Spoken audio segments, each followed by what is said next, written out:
Hey friends, this is day 2 of my daily devos that I'll put out most days. Maybe not the day of rest, but or just a little something to encourage those who watch, namely my church, Sojourn Galleria. I hope you all are well. I found myself a bit anxious today and feeling kind of cooped up, but I got a bike ride in and exercised, so I feel better. But yeah, there's just a verse on my mind that hasn't been part of my quiet time. It hasn't been a scripture that I've read in a long time, to my knowledge, but it just kind of was in my can, rattling around. So I wanted to have that be what I shared today. It comes from a larger passage, and I'll read that now, on idolatry. It's in Habakkuk, the prophet, the minor prophet. And Habakkuk is told by God that God's going to send Israel's enemies to take them into captivity. And that's bad news, and Habakkuk can't believe it. And it's him struggling with God. All 3 chapters, it's just a 3-chapter prophet. But he says,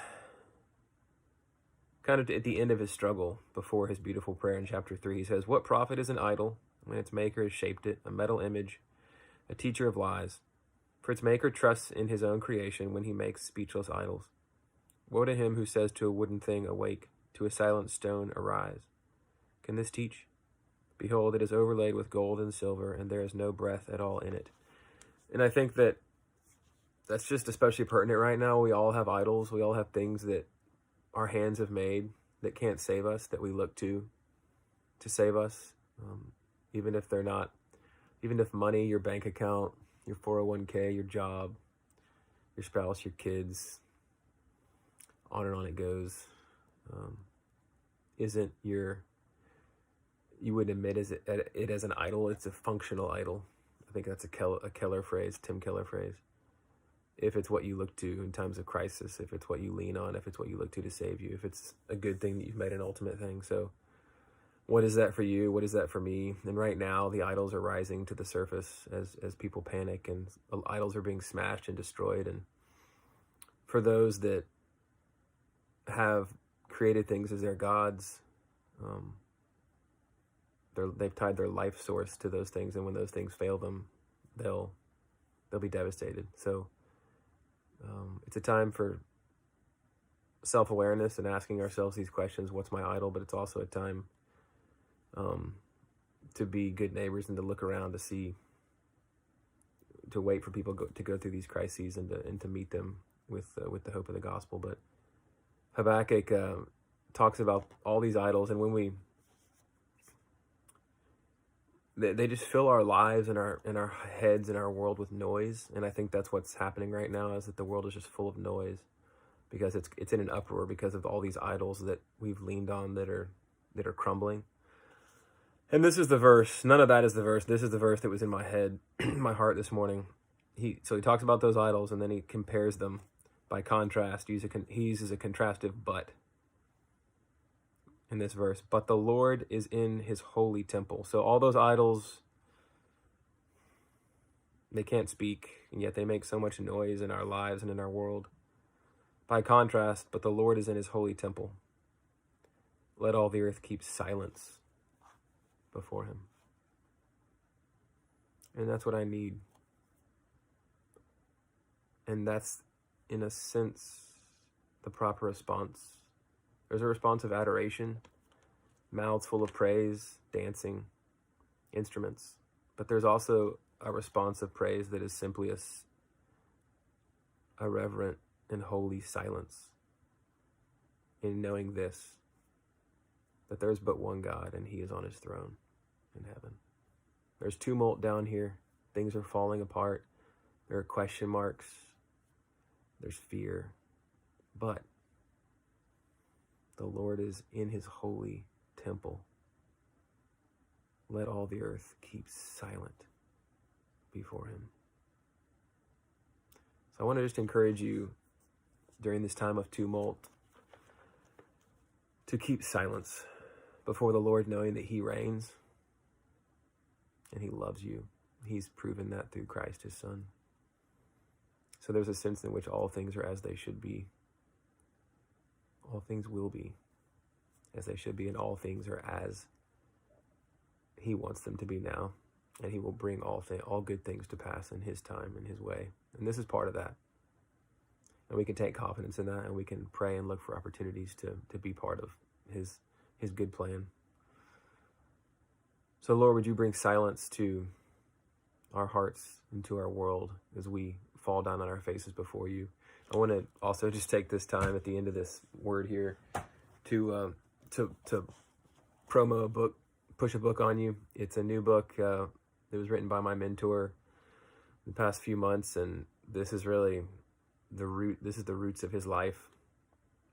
And for 47 years, he's been practicing this ever since he came to know Christ at Rice University. And he gave me a bunch of copies, me and a bunch of other church planters, just to give away to people, hungry folks that need it. So this is the best book I've read by far, hands down, on just how to have unhurried, quiet time with the living God daily. Nothing in my life has been as important as this. I know Jeff would say the same. The author's name is Jeff Wells, my mentor, one of my mentors. I have a box of about 15 books. If you want one and you're a member of Sojourn Galleria, come get it. We'd love to give you one. This was the theme of our men's retreat a few weeks ago. I gave one to each man, so some of us have already got one, but it's this book. Worth its weight in gold. So good. Really an easy read and a rich read. It'll change your life. I can't recommend enough to you, just during this time of tumult in the world, just being alone with the Lord and being silent before him, thinking on him, talking with him, listening, opening up his word, filling your mind and your heart with his promises. Let me finish with this. It's a sublime. Habakkuk finishes the book, goes on in the whole of chapter 3 to utter this beautiful prayer, and at the end of it, maybe the most famous part of the book, he finishes the book this way. And this is really, I only read this because it's just so apropos right now to our situation, where people are losing their jobs. People can't go to work right now. A lot of folks, the stock market has crashed, and so on and so forth. There's a lot of fear. So he says, though the fig tree should not blossom, nor fruit be on the vines, the produce of the olive fail, and the fields yield no fruit. The flock be cut off from the fold, and there be no herd in the stalls. In other words, the stock market has crashed. There's no food in the pantry, and my bank account's empty, and I have no retirement. It just disappeared. That's what he's saying. All that is economic. That was the economy of his, in an agricultural economy. That's he's talking about the economy. It's all bare. There's nothing there. Though all these things are the case, yet he says, I will rejoice in what? Those things? The idols? The good things God has made? No. Yet I will rejoice in the Lord. I will take joy in the God of my salvation. Sometimes we don't see that God is the God of my salvation until everything else that we lean on to save us is taken away from us, which can be a severe mercy. God the Lord is my strength. He makes my feet like the deer's. He makes me tread on my high places. In other words, he will sustain me in the most unlikely of places, and I pray that for you. My church, Christ's church, and mine under him, given to shepherd for a while. I pray that for all of us right now, and I pray that our neighbors and coworkers would see God sustaining us during this time and say, I want what you have. I want Jesus. Love you guys. See you tomorrow. Worship with you tomorrow. It's Saturday right now.